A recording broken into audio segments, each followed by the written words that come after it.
Samedi 16 mai 2020. Nous nous sommes réunis à plusieurs médecins, biologistes, pharmaciens, et nous avons décidé de porter notre attention sur l'avis numéro 6 du Conseil scientifique au niveau du Covid-19 d'avril 2020. La vidéo s'intitule « Complot gouvernemental ». Cet avis portait sur la sortie progressive de confinement, prérequis et mesures phares. Voici donc les critiques de nos médecins, pharmaciens, biologistes et citoyens. Les membres du conseil scientifique associés à cet avis sont les suivants. Jean-François Delfrécy, professeur de médecine, spécialisé dans l'immunologie. Mediapart et Marianne révèlent que plusieurs médecins, dont Delfrécy, font partie des deux conseils scientifiques qui accompagnent le gouvernement. Ils ont des liens d'intérêt avec l'industrie pharmaceutique. Laetitia Atlani-Duo, anthropologue, directeur à l'Institut de recherche pour le développement, capable de statuer sur un sujet biologique ou de physiologie, rien n'est moins sûr. Daniel Benamouzig, sociologue, directeur de recherche au CNRS, idem.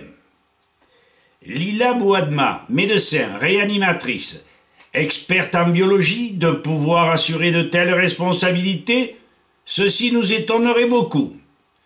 Jean-Laurent Casanova, médecin, pédiatre et immunologue, il dirige ses recherches à l'université Rockefeller. Où est son indépendance? Simon Cochemet, épidémiologiste, au sein de l'Institut Pasteur. Indépendance? Vraisemblablement pas. Franck Chauvin, médecin oncologue, vice-président de la Ligue nationale contre le cancer. Indépendance?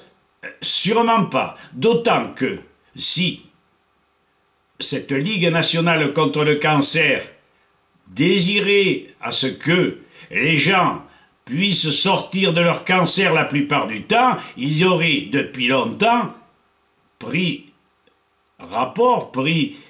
des initiatives et auraient contacté vraisemblablement les laboratoires du docteur Ra en Hollande qui, lui, lorsqu'il assure les soins d'un cancéreux, a de remarquables résultats. Pierre-Louis Druet, médecine, conseille le masque. Mais où est le biologiste? Arnaud Fontanet, médecin épidémiologiste. Il est professeur à l'Institut Pasteur. Pasteur, oui, où il dirige l'unité de recherche d'épidémiologie des maladies émergentes. Indépendance? Nous sourions jaunes. Marie-Alette Grard, photographe, milieu associatif. Que vient-elle faire dans cette galère? Emery Louang, directeur de banque, ancien collaborateur ministériel. Idem. Bruno Lina, virologue, président du GEJIG, groupe financé à 100% par 5 laboratoires produisant des vaccins. Indépendance? Il se fout de qui? Denis Malvy, infectiologue, suspecté de conflit d'intérêts. Yazdan Pana, infectiologue, suspecté de conflit d'intérêts. Correspondant Santé publique France, Jean-Claude de Saint-Cloud. Que fait-il là? Le CAR, Comité Analyse, Recherche et Expertise, mis en place par le gouvernement français le 10 mars 2020, a été renforcé le 24 mars, le jour où Didier Raoult, seul membre du conseil scientifique sans lien d'intérêt, déclaré avec l'industrie pharmaceutique, ni dans sa DPI, a claqué la porte. Nous avons eu les renseignements par Mediapart. Ces responsables de la santé en France pas plus que n'importe quel biologiste ou médecin, n'ont jamais approfondi les travaux longs et rigoureux du professeur Tissot, professeur honoraire de physiologie générale, sur son livre « Constitution des organismes animaux et végétaux, cause des maladies qui les atteignent ». Écoutez bien, page 9, nous citons « Depuis 3/4 de siècle, 4 faux dogmes introduits par Pasteur, chimiste, ont arrêté les progrès de la bactériologie et de la lutte contre les maladies des êtres vivants. Ces 4 faux dogmes sont 1. Le dogme de la panspermie atmosphérique, le plus important dans le cas du coronavirus. Puisque le professeur Tissot, page 9 de son imposant bouquin, indique que le développement des épidémies est dû à l'ingestion des virus qui sont souvent des aliments végétaux. Entre parenthèses, aujourd'hui s'ajoutent les vaccins, les ondes électromagnétiques, les produits chimiques, et non par transmission d'un malade à l'autre. Le dogme de la sepsie des organismes des êtres vivants. 2.